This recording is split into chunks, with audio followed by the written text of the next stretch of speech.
The page was missing. That was the first thing the charge nurse noticed at 6:14 on a Tuesday morning. Not a scream, not a crash, not the kind of alarm that sends everyone running, just a missing page. Room 408 had been assigned to a post-op gallbladder patient named Mr. Theodore Finch, 61 years old. 3 hours out of surgery, supposed to be sleeping. The page that should have logged his 6 a.m. vitals was blank. The tablet beside his bed showed no entry. The nurse who was supposed to check him at 5:50 had been pulled to a hemorrhage 2 floors up and had asked a colleague to cover. And the colleague had assumed someone else had done it, and the assumption had compounded quietly. In the way that assumptions do inside hospitals, that are understaffed and overworked and running on the thinnest possible margin between organized and catastrophic. The charge nurse, a heavyset man named Carl, who had been doing this for 19 years, and had developed an instinct for wrongness, the way some people develop an instinct for weather, walked into room 408 and found Theodore Finch unresponsive. His lips were the color of old ash. His oxygen sat at 72%. The monitor had been silenced, not by anyone but by the simple fact that the alarm threshold had been set incorrectly on intake, a clerical error so small and so ordinary that it barely qualified as a mistake. Just a number entered wrong in a drop-down menu by someone who was tired on their second double shift that week, doing their best. Carl hit the call button. He hit it twice. He called a code and then Vera Stoll walked in. She was not the first responder. She was not supposed to be there at all. Vera Stoll was a patient care technician on the medical surgical floor, the kind of title that did not appear on any of the hospital's organizational charts in large font. She changed dressings. She repositioned patients. She documented fluid intake. She took blood pressure readings and helped people to the bathroom, and remade beds with a speed and efficiency that the nurses on her floor had come to take entirely for granted. She was 29 years old, and she had a face that people forgot almost immediately after meeting her. Not because there was anything plain about it, but because she wore it so quietly that it left no impression on you. You had to be paying attention to notice Vera Stoll. Most people were not. She had been walking past room 408 with a linen cart when she heard Carl's voice change. Not what he said, the timbre of it. The specific frequency that a trained person's voice takes on when they have moved past concern and arrived at alarm.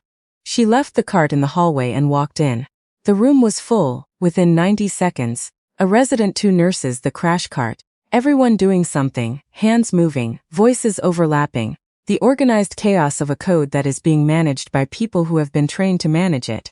The resident, young, second year, competent, prepared, was calling for epinephrine, preparing to intubate, running the algorithm the way he had been taught to run it.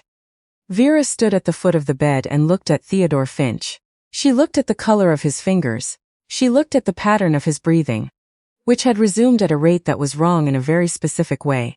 Too regular, too shallow, with a pause at the end of each exhale that had no business being there. She looked at the way his neck was positioned. And then she looked at the post-op notes on the tablet, which she was not technically supposed to access, and she read them in under 15 seconds with the focus of someone who is used to reading important things quickly in conditions that do not allow for second passes. She said, quietly, to no one in particular, his airway isn't the primary problem. Nobody heard her, or if they did, nobody responded. She said it again, louder. His airway isn't the primary problem. Check his abdomen. The resident looked up from the intubation tray. He looked at her the way people in that hospital always looked at Vera Stoll, with a brief professional blankness that communicated, without cruelty, that she was not in the relevant category of person for this moment. We're running the code, he said, not unkindly. I understand that, Vera said. I'm saying that intubating him right now will not address what's actually wrong. He has signs of internal hemorrhage. Post-cholecystectomy, 3 hours out. His pressure dropped and his sats dropped together, and his abdomen is distended on the right side. That's not a respiratory arrest. That's a bleeder. The resident hesitated. Carl, who had been in this building for 19 years, and had learned to listen to the room even when the room was shouting, looked at Theodore Finch's abdomen. He pressed 2 fingers just below the right costal margin, and Theodore Finch's blood pressure monitor, which had been climbing slightly with the interventions, dropped 14 points in the time it took Carl to look back up. Get surgery on the phone, Carl said. I already paged them, Vera said. She had done it from the hallway, before she walked in, the moment she heard Carl's voice change. The surgical attending arrived 4 minutes later. Dr. Preston Waverly, 47, Chief of General Surgery. A man built like someone had assembled him specifically for operating rooms. Wide-shouldered, unhurried, with hands that had opened and closed an estimated 6,000 abdomens in the past 2 decades, he walked into room 408 and received the briefing from the resident in the brisk, efficient shorthand of people who speak the same technical language. Then he looked at the right lower quadrant of Theodore Finch's abdomen. He asked Carl, who had called the internal hemorrhage. Carl gestured toward the corner of the room, where Vera Stoll had moved when the surgical team arrived, pressing herself against the wall, the way she always did when she was no longer needed in the immediate vicinity. Making herself small, making herself peripheral, which she was very good at. She did, Carl said. Waverly looked at her.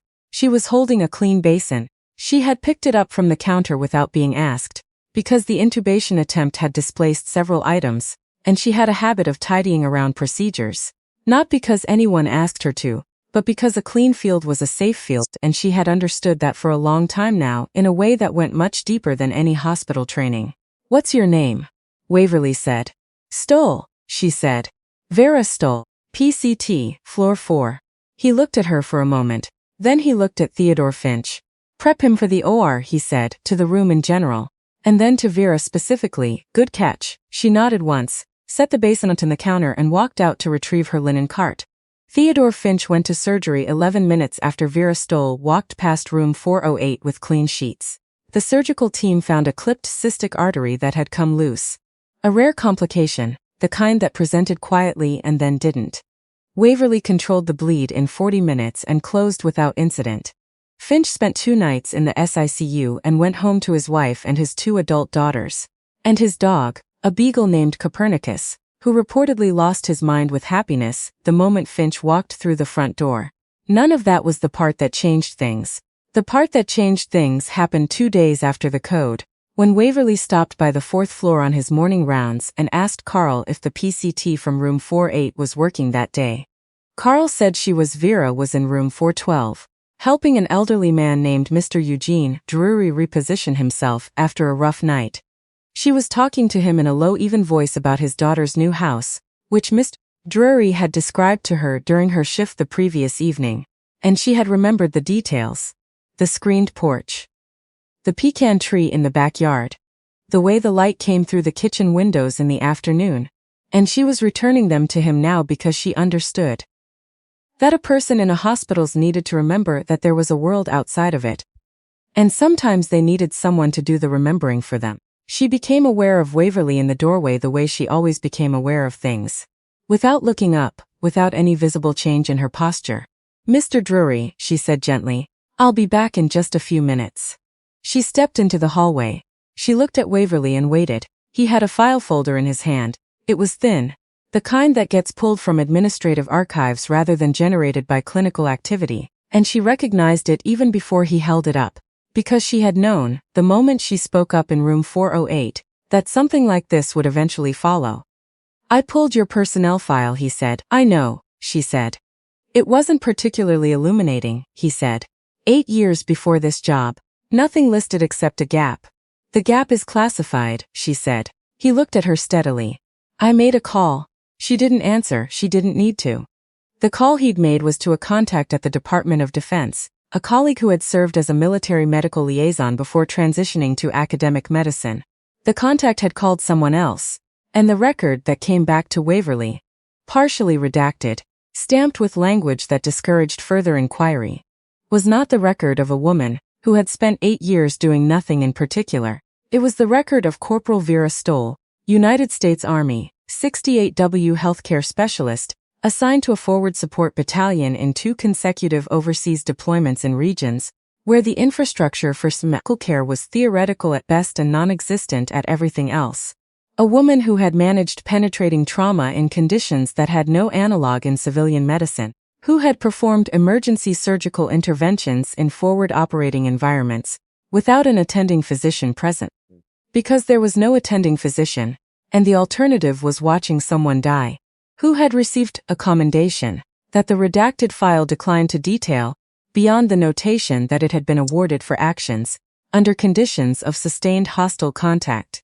The record listed her discharge as honorable. It listed her transition date. It listed nothing about what she had done with the years after. The long quiet of a person putting themselves back together in a world that no longer required them to know how to keep someone alive in the dark, with whatever happened to be in reach. What the record did not list, because records do not capture these things, was the specific texture of what it had cost her. The weight of it, the nights, the way she had arrived at St. Augustine Medical Center 3 years ago, and taken the first position available, and had not asked for anything more. Because the idea of being responsible again, in the way she had been responsible over there, was something she was still assisa. Waverly read the file twice before he came to find her. He sat with it for longer than he expected. He was a man who prided himself on seeing what was in front of him. He had built a career on it. And the fact that Vera Stoll had been on his floor, adjacent to his floor, in his hospital, in the building where he spent 60 sousers a week, for 3 years without anyone apparently looking at her with any real attention, was not something he was able to set aside comfortably. You identified a post-cholecystectomy cystic artery bleed, before the imaging confirmed it, he said. The presentation was consistent, she said. The presentation is consistent approximately 60% of the time in that pattern. The other 40% presents it typically and gets missed at resident level. I know, she said without elaboration. You've seen it before, yes, in the field, yes. He was quiet for a moment. A nursing assistant pushed a cart past them. Someone's call light went on at the end of the hall. The ordinary sounds of a floor that was running and would continue running regardless of what two people said to each other in a hallway outside room 412. Why are you here? He said. In this position. You had a pathway. After a 68W deployment record like that, there were options. Paramedic, PA. Nursing school would have taken you in 3 years. Vera looked at him with the particular patience of someone who has been asked a version of this question before inside their own head, many times. I came back, she said, and I needed to be somewhere quiet. He waited. Not quiet like silent, she said. Quiet like, not on fire. I wanted to be in a place where the systems worked, where the lights stayed on and the supplies were stocked, and when something went wrong, there was a team and the team had what it needed. And I wasn't the only thing standing between a person and the next thing. She paused. I didn't want a title. How to be business without it costing me everything. I thought maybe I could just be useful at a smaller scale. For a while. Waverly studied her face. For a while, he repeated. It's been 3 years, she said. I'm still deciding. Room 408 suggests you've already decided, he said. She didn't answer that. She didn't look away from him either, which he noted. What would you have done, he said. If the resident had pushed past you and intubated anyway, I would have documented my concerns in the chart, she said. And then I would have gone to the attending on call, and if that hadn't worked, I would have found you. You would have escalated up 4 levels. Until someone listened, she said, without any particular emotion. It was not a threat. It was not a performance. It was simply what she would have done, stated plainly. The way she stated everything. As a problem that had a solution, and a person who intended to find it. Waverly looked at her for a long moment. He had been in medicine for 22 years. He had trained under people who were brilliant, and people who were merely very good, and a handful of people who were something else entirely. The ones whose understanding of the human body was not intellectual, but cellular, instinctive, as if they felt the answer before they knew why. He had worked with 3 people in his career who moved like that. He was looking at a 4th one. She was holding a linen count clipboard. I want to talk to you about a transition pathway, he said. A formal one. Your 68W training, combined with your time here. There are bridge programs, accelerated. I have a contact at the state nursing board who handles non-traditional credentialing. Veras was quiet. You'd still be on the floor, he said, for a while. Probably 2 years for the bridge certification, depending on how the prior learning assessment goes. But your clinical hours here would count, and your military record would qualify you for an exemption process that most applicants don't have access to. She looked down at the clipboard. She looked at the room 412 door, where Mr. Drury was waiting for her to come back and talk to him about his daughter's pecan tree. There's a patient in that room, she said. who hasn't been ambulated since yesterday because the overnight staff was short and nobody got to it. His physical therapy notes say he needs to be up twice a day or he risks a DVT. He's already at elevated risk because of his age and his surgery. I'd like to address that before I lose the morning window. Waverly blinked. And then, very slowly, a corner of his expression shifted. Not quite a smile, something quieter than that. A man arriving at a conclusion he had been working toward without quite knowing it. Of course, he said.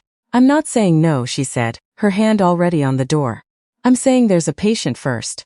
She went back into room 412. She helped Eugene Drury to his feet. She walked him to the window 6 slow steps, and she stood beside him, while he looked out at the parking lot and the slice of November sky above it, and said with the uncomplicated pleasure of a man who had been horizontal for too long, that the light was nice today, wasn't it? Real nice. Vera agreed that it was. She walked him back to the bed. She documented the ambulation. She noted the time, the distance, the patient's tolerance level, his pain score, his mood, which she listed as improved. Because it was, and because she paid attention to the things that the paperwork fields didn't always make room for. Then she went back to her cart. Waverly was gone from the hallway, but he had left his card on top of the linen stack, tucked under the corner of the first folded sheet, placed there with the deliberate care of a man who had learned in the last 15 minutes to be more careful about what he overlooked. She picked it up, she looked at it for a moment, she put it in the pocket of her scrub top, and she went back to work. The bridge program application went in 6 weeks later. Vera Stoll completed it at her kitchen table on a Sunday evening, with a cup of tea going cold beside her and her cat, a large, opinionated orange Tom, named after no one in particular, just called Biscuit because that was what he had looked like as a kitten, asleep on the chair across from her. She filled out every field with the same precision she brought to everything. She attached her military records, the portions that were not redacted, and she wrote a 2-paragraph personal statement that said exactly what she meant, and nothing that she didn't, which was unusual for personal statements, and which the admissions committee later described among themselves as the most direct piece of writing they had received in 4 years of running the program. She did not tell anyone at work that she had She did not tell Carl, who would have been pleased, and would have made a production of it. She did not tell the nurses on her floor, who liked her in the quiet peripheral way that people like someone they have been taking for granted. She did not tell Mr. Drury, who asked her every Tuesday how things were going.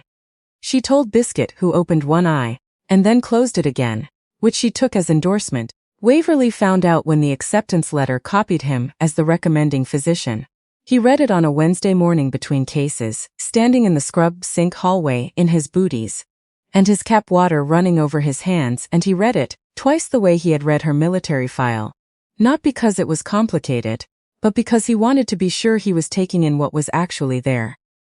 He went to the 4th floor on his lunch break. He found her in room 419 with a patient who had just received a difficult diagnosis and was not handling it well. Vera was not offering platitudes. She was not offering false comfort. She was sitting in the chair beside the bed, which PCTs were technically not supposed to do. Sit during a patient interaction. There was a memo about it somewhere. And she was listening with the complete undivided quality of attention that most people never manage, and that some people spend their entire careers in medicine trying to learn. She heard Waverly in the doorway the same way she heard everything. She held up one finger. He waited in the hallway. It was 4 minutes before she came out, and when she did, the patient in 419 was not fixed. Nobody fixes a hard diagnosis in 4 minutes. But she was calmer, and she had a tissue in her hand, and she had asked Vera if she would come back later, which Vera had said she would and which she would. You got in, Waverly said. Yes, Vera said. The cohort starts in January. I know. He was quiet for a moment. How do you feel about it? She considered the question with more seriousness than most people gave it, which was her way. I feel like it's the right time, she said. I think I needed the 3 years. I think I came back from over there and I needed to remember how to be safe before I was ready to carry it again. Waverly nodded slowly. He was not a man who was accustomed to being in conversations that moved at a pace slower than his own. And something about standing in this hallway on this floor, having this particular exchange with this particular woman, was recalibrating something in him that he hadn't known needed recalibrating. When I saw you in room 408, he said. And you said the airway wasn't the primary problem. I almost didn't stop. I almost let my resident keep going. I know, she said. That bothers me. It should, she said, not without gentleness. But you stopped. That's the part that matters, is it? The ones who can't stop, she said, are the ones you can't work with. The ones who stop, even once, those are the ones who might get better at stopping. He was quiet. A monitor beeped down the hall. Someone laughed at the nursing station, a short bright sound that vanished immediately. I'd like to have you in the surgical department eventually, he said. When you're through the bridge. That's a conversation for later. But I want you to know it's a conversation that will happen. She looked at him steadily. I'll be on this floor until I'm not, she said. And while I'm here, I'll be doing this. She gestured, a small motion that encompassed the hallway, the rooms, the cart at the far end. The door to 419, with the woman inside it who needed her to come back. There are people here who need a person to show up and pay attention, she said. That's the job. Whatever the title is. She went back to work. Theodore Finch sent a card to the hospital 2 weeks after his discharge. It was addressed to the nursing staff of floor 4, and it said thank you in the large, slightly unsteady handwriting of a man who was still regaining his fine motor strength and had written it anyway. His wife had added a postscript at the bottom, in much smaller, much steadier handwriting, that said simply, We heard, there was a young woman who knew something was wrong before anyone else did. We don't know your name, but we know you're the reason he came home. Thank you. Carl read the card out loud at the nursing station. Several people teared up. Someone taped it to the break room wall beside the coffee maker. Vera read it on her break standing up because the break room chairs were all taken. She read it the way she read most things. Completely without rushing, letting it land. She did not tear up, but she stood there for a moment longer than she needed to. Holding the mug of tea that had already gone cold. Looking at the postscript in the wife's small, neat handwriting. Then she rinsed her mug, put it back on the shelf, and went back to the floor. She had a patient in 406 who needed his wound assessed, a patient in 414 who had been asking for extra blankets since morning and still hadn't gotten them, and a patient in 421 who was scheduled for discharge and was frightened about going home and had not been able to say so to anyone because he hadn't found the right person to say it to yet. Vera was the right person. She usually was that. She just kept moving, steady and unremarkable and entirely indispensable, through a building full of people who needed exactly what she had. Which was not a title, not a credential, not a placard on a wall.